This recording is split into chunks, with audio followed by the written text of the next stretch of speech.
English నేర్చుకోవడం అనర్గళంగా మాట్లాడడం మీ కల? వెంటనే కాల్ చేసి క్లాసెస్‌కి రిజిస్టర్ అవ్వండి.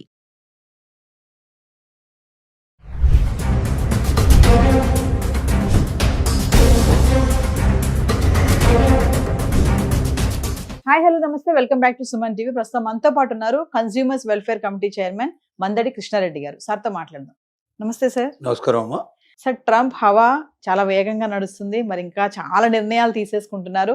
ఉన్నటువంటి ఈ లాస్ట్ టర్మ్ లో తన ఎఫెక్ట్ అంతా అలా ఇంపాక్ట్ చూపించాలనే నిర్ణయంతో ట్రంప్ అయితే ఉన్నాడు. మరి చూసుకుంటే ఇప్పుడు లే ఆఫ్స్ బాగా ఉన్నాయి, ఉద్యోగాల కోత కూడా ఉంది. ఒకసారి దాని గురించి మాట్లాడుకుంటే మరి కంపెనీస్ ఎలాంటి బేసిస్ మీద మరి ఎంప్లాయీస్ తీసుకోవడం జరుగుతుంది, తీసేస్తున్నారు ఉన్న పలంగా, ఈ లే ఆఫ్స్, ట్రంప్ డిపోర్టేషన్ కానీ ఇవన్నిటి గురించి. మనకు ట్రంప్ ఎలక్షన్లో కొన్ని వాగ్దానాలు చేశాడు. ఆ వాగ్దానంలో ఇవి కూడా ఉన్నాయి. అంటే ప్రభుత్వ ఉద్యోగాల్లో వీలైనంత వరకు అమెరికన్స్కు మాత్రమే ఆ ఉద్యోగాలు దొరకాలంటే అవుట్ సైడ్లో ఉండే వాళ్ళను పంపించినప్పుడు మాత్రమే సాధ్యమవుతుంది అనేది ఒకటి. రెండోది, ప్రభుత్వం మీద భారం ప్రభుత్వ ఉద్యోగుల వల్ల వస్తుంది. ఎందుకంటే ప్రైవేటు ఉద్యోగుల పరిస్థితి అయితే గవర్నమెంట్ రూపాయి ఇవ్వాల్సి అక్కర్లేదు, వాళ్ళకి పైపెచ్చి వాళ్ళ దగ్గర నుంచి ట్యాక్సెస్ వసూలు అవుతాయి.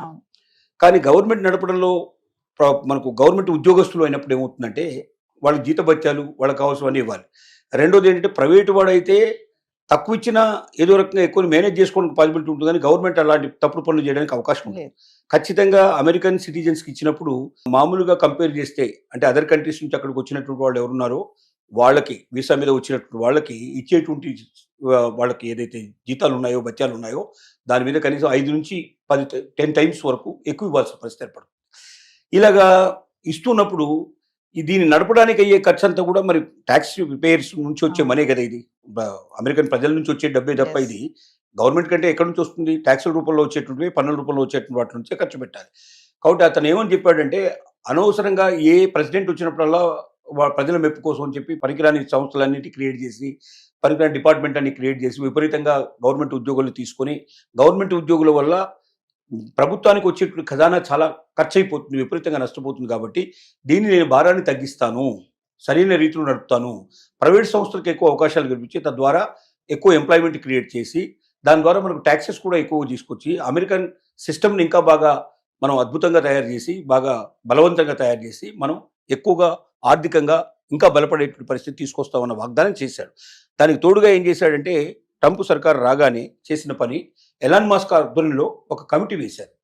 డిపోర్టేషన్ సంబంధించినటువంటి కమిటీ, ప్రత్యేకంగా లే ఆఫ్ చేయడానికి. అంటే ఎంతమంది తీసే అవకాశాలు ఉన్నాయి, ఏ డిపార్ట్మెంట్లు మనం పూర్తిగా తొలగించవచ్చు. ఇప్పుడు మన ఇండియాలో కూడా మనం ఏదైతే ప్రభుత్వ సంస్థలు, ప్రభుత్వ రంగ సంస్థల్ని పూర్తిగా కనుమరుగేటట్టు చేసే పరిస్థితి ఏర్పడింది. బీజేపీ గవర్నమెంట్లో చేసిన పని ఏంటంటే, ప్రభుత్వ రంగ సంస్థలు ఒక రకంగా చెప్పాలంటే అవి మనకు ఒక భారంగా తయారైపోయినాయి.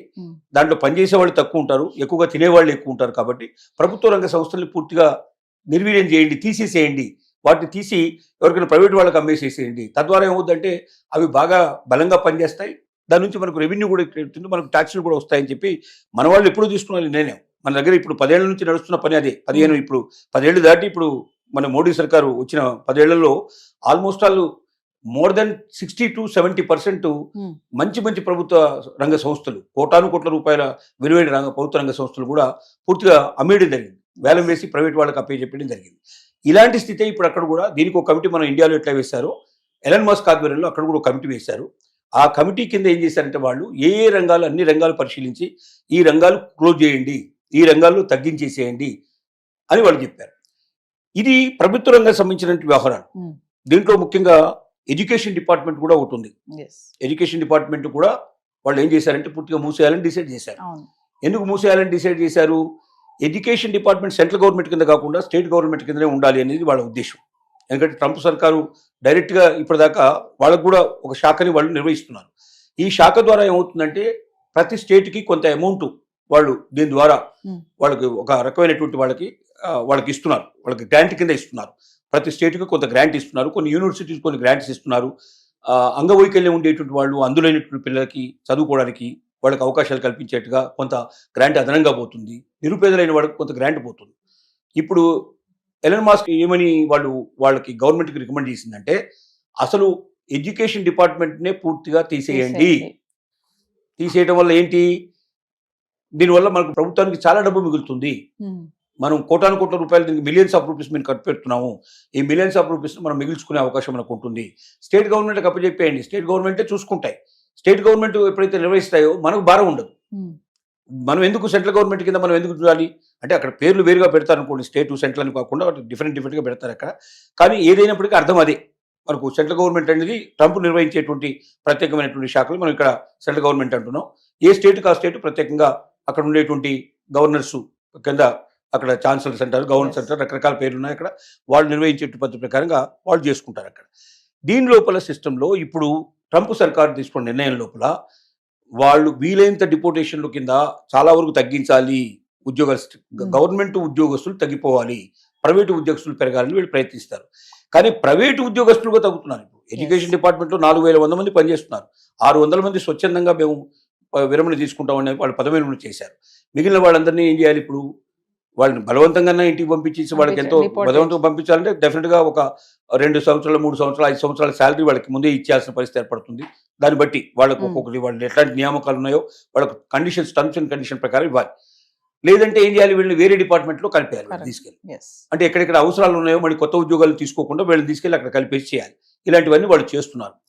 కానీ విచిత్రంగా ప్రైవేటు రంగాల్లో కూడా చాలా వరకు లేఫ్ జరుగుతుంది. ఒక్కొక్క సంస్థ గూగుల్ ఇంతమందిని పంపించేసింది, ఇప్పటికే ఇంకా పంపించాలని చెప్తుంది. అలాగే దీంట్లో రకరకాల మైక్రోసాఫ్ట్ వాళ్ళు కొంతమంది పంపించేస్తున్నారు. అంటే అన్ని ప్రైవేట్ రంగ సంస్థలు కూడా తమ యొక్క ఉద్యోగుల్ని తగ్గించుకోవడానికి ప్రయత్నం చేస్తుంది. కారణాలు ఏంటంటే దీంట్లో 2 కారణాలు ఉన్నాయి. ఒకటి ఏఐ రావడం కూడా ఒక కారణం. ఇది ఆర్టిఫిషియల్ ఇంటెలిజెన్స్ వల్ల ఏం జరిగింది? పనులు అంటే 10 మంది 100 మంది చేసే పనిని ఒకరు 10 మంది చేసే అవకాశాలు ఏర్పడ్డాయి. అంతమంది అవసరం లేదు. సో అట్లా ఫిగర్ చేయడానికి కొంతమంది అవకాశాలు ఏర్పడ్డాయి.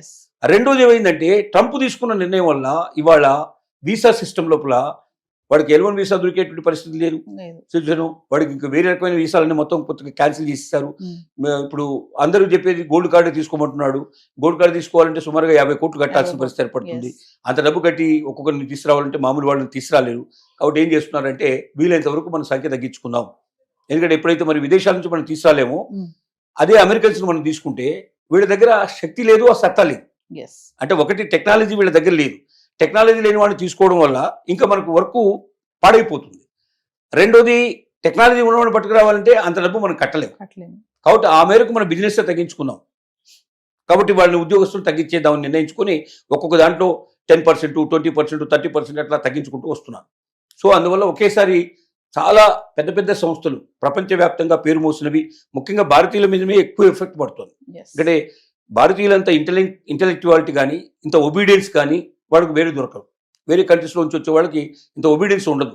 తను పని ఎక్కువ తట్టుకొని నిలబడగలిగే శక్తి కూడా సామర్థ్యం వీళ్ళకుంటుంది. ముఖ్యంగా ఎందుకంటే వేడి దేశాల్లో విపరీతమైన వేడి అనుభవించి ఉన్నారు కాబట్టి అక్కడ చలి దేశాలు సులభంగా పనిచేయగలుగుతారు వీళ్ళు. వేరే వాళ్ళకి అంత అవకాశం లేదు. కాబట్టి భారతీయులు ఎక్కువ మంది నష్టపోతున్నారు. భారతీయుల మీద ప్రభావం చాలా ఎక్కువ పడుతుంది. ఒకవైపున ప్రభుత్వ ఉద్యోగాలు తగ్గించాలని ట్రంప్ ఉన్న డిపార్ట్మెంట్లే మూసేయడానికి ప్రయత్నం చేస్తూ ఉంటే ప్రైవేటు ఉద్యోగాల మీద కూడా ఇండైరెక్ట్గా ట్రంప్ చేసినటువంటి పని వల్ల భారం పడి ట్రంప్కు వాస్తవంగా అక్కడ ఉండేటువంటి సంస్థల్లో ఉద్యోగాలు తగ్గించాలని కోరిక అతనికి ఉండకపోయినప్పటికీ మార్గం లేకపోవడం వల్ల, వీసాకు ఇంకో మార్గం లేకపోవడం వల్ల, సులభంగా వీసాలు రావు కాబట్టి అమెరికాకు వచ్చే దారులన్నీ మూసుకుపోతున్నాయి కాబట్టి తప్పని పరిస్థితిలో ఇంకో మార్గం లేక అన్ని పెద్ద పెద్ద సంస్థలు కూడా ఉద్యోగుల్ని తగ్గించుకుంటూ రావడం మొదలైంది. దీనివల్ల ఎక్కువ నష్టపోయేది భారతీయులు, అంటే భారతీయులు ఎక్కువ నష్టపోతున్నారు, విదేశస్తులు ఎక్కువ నష్టపోతున్నారు. కానీ ఈవెన్ అమెరికన్స్ కూడా నష్టపోతారు. అమెరికన్స్ ఎందుకు నష్టపోతారంటే ఇంతమంది అక్కడ సంపాదించినప్పుడు వాళ్ళందరూ పన్నులు కడతారు కదా, మన ట్యాక్సులు చాలా విపరీతంగా వస్తాయి కదా, ఆ వచ్చే అవకాశాలు పోతున్నాయి కదా. తర్వాత అమెరికన్ కంపెనీస్ అన్నింటిలో వాళ్ళు పనిచేస్తున్నారు కదా. ఇప్పుడు ఉదాహరణకు మనం అగ్రికల్చర్ డిపార్ట్మెంట్ తీసుకుంటే అగ్రికల్చర్లో పనిచేసే వాళ్ళలో 190 మంది బయట నుంచి వచ్చిన వాళ్ళు పనిచేసేది. అంటే అక్కడ అగ్రికల్చర్ ప్రోడక్ట్ వస్తుంది అంటే దానికి కారణం ఏంటి? ఇతర దేశాల నుంచి వచ్చి పనిచేస్తున్న వాళ్ళ వల్ల అగ్రికల్చర్ ప్రోడక్ట్ వస్తుంది. ఇప్పుడు ఇతర దేశాల అందరినీ బయటకు పంపించేస్తే అగ్రికల్చర్ ప్రోడక్ట్ రావడం మానేస్తుంది. అలాగే అన్ని రంగాల మీద ఎఫెక్ట్ పడుతుంది. దీనివల్ల భవిష్యత్తు చాలా భయంకరంగా కూడా ఉండే అవకాశాలు ఉన్నాయి. మరి దీని నుంచి ఆ వైపున ఎందుకు ఆలోచించట్లేదు, ఒకవైపున ఎందుకు ఆలోచిస్తున్నాడో అర్థం కావట్లేదు. ఎంత డబ్బు వస్తుందని లెక్క పెడుతున్నారు కానీ ఎంత అవకాశాలు పోతున్నాయి, ఎన్ని ఆర్థిక ప్రయోజనాలు తగ్గిపోతున్నాయి, తను సుసంపంగలిగే అవకాశం ఇప్పుడు ఇతరుల మీద ఆధారపడి తను బలం పెంచుకోవడానికి ప్రయత్నం చేస్తున్నాడు. ఎవడో వస్తాడు బయట నుంచి, దేశం నుంచి వస్తాడు, 50 కోట్లు పెట్టుకున్నాడు. ఇంకోటి ఏమంటున్నాడంటే వాడు 47 కోట్లు పెట్టి ఒక వీసా కొనుక్కోవడమే కాదు, వాడు అంత కోట్లు తెచ్చుకునేవాడు ఇక్కడ పరిశ్రమలు, ఇండస్ట్రీస్, వ్యాపారాలు మొదలు పెడతాడు. తద్వారా బాగా ఇక్కడ టాక్సేషన్ పెరుగుతుంది, మా వాళ్ళకు ఉద్యోగాలు దొరుకుతాయి, ఇక్కడ లోకల్ వాళ్ళకు ఉద్యోగాలు దొరుకుతాయి అని ఈ రకంగా భావిస్తున్నాడు. ఎస్. కానీ వీసా కొనుక్కున్నంత మాత్రం ఇక్కడే ఉండాల్సిన అవసరం లేదు. వాడు ప్రపంచంలో ఏ దేశానికైనా వెళ్ళొచ్చు, ఎక్కడైనా చేయొచ్చు. నాకు ఒక దేశంలో వీసా ఉంటుంది, నేను అక్కడే, ఇప్పుడు ఇండియన్ ఇక్కడ ఉన్నాడు, నేను ఈ రోజు అమెరికాలో ఉంటాను, అక్కడ ఒక కంపెనీ పెడతాను, ఇంకోటి రేపు పొద్దున ఇంగ్లాండ్లో ఒక కంపెనీ పెడతాను, ఇంకో దగ్గర ఇంకో కంపెనీ పెట్టుకోవచ్చు. నేను అక్కడ ఉండే కంపెనీ పెట్టాలని లేదు కదా. ఎస్. నేను అక్కడ ఆ దేశానికి నేను పౌరసత్వం తీసుకున్నంత మాత్రంలో, ఇప్పుడు ద్వంద్వ పౌరసత్వం ఉంది, మన ఇండియన్ పౌరసత్వం ఉంటుంది, అమెరికన్ పౌరసత్వం ఉంటుంది, రెండు ఉంటాయి. ఇక్కడ కూడా వాడు ఉపయోగించుకోవచ్చు. తొందరలోనే ఓటింగ్ రైట్ కూడా ఇస్తా అంటున్నారు వాళ్ళకి. అక్కడ ఇక్కడ రెండు చోట్ల ఓటేసే అవకాశాలు కూడా ఉన్నాయంటున్నారు. కాబట్టి ట్రంప్ ఆశిస్తున్నట్టుగా ఆ వచ్చిన వాడు ఇక్కడ పెట్టుబడులు పెట్టి అక్కడ బ్రహ్మాండమైన ఇండస్ట్రీస్ డెవలప్ చేసి అక్కడ ఉన్న వాళ్ళకి ఎంప్లాయ్మెంట్ ఇస్తారన్న నమ్మకం అయితే లేదు. పైపెచ్చి ఏమవుతుంది, ఉన్న వాళ్ళని పంపించేస్తున్నాడు. ముందు ఒక్కొక్కటి దెబ్బతింటున్నాయి కదా. ఎస్. ఒక్కొక్క వ్యవస్థ దెబ్బతింటుకుంటూ పోయినట్టయితే చివరికి ఆహార పదార్థాలకు ఇతరుల మీద ఆధారపడాల్సిన పరిస్థితి, అనేక రకాల వస్తువులకు ఇతరుల మీద ఆధారపడాల్సిన పరిస్థితి, మరి వేరే దేశాల మీద ఆధారపడే పరిస్థితి అన్నప్పుడు కొంతకాలానికి అమెరికా ఆధారపడేటువంటి పరిస్థితిలో ఉండేటువంటి దేశంగా తయారవుతుంది. అవతల వాడు ఇస్తే తీసుకోగలుగుతాడు, లేకపోతే లేని స్థితికి వస్తుంది. అలాంటి పరిస్థితి కరెక్ట్ కాదేమో అని చాలామంది అతనికి చెప్పడానికి ప్రయత్నం చేస్తున్నారు. కానీ ట్రంప్ లాంటి మొండివాడు ప్రపంచంలో చాలా తక్కువ ఉంటారు, అరుదుగా ఉంటారని మనం వినబడుతుంది. అందుకే ఈ స్థితి కలుగుతుంది.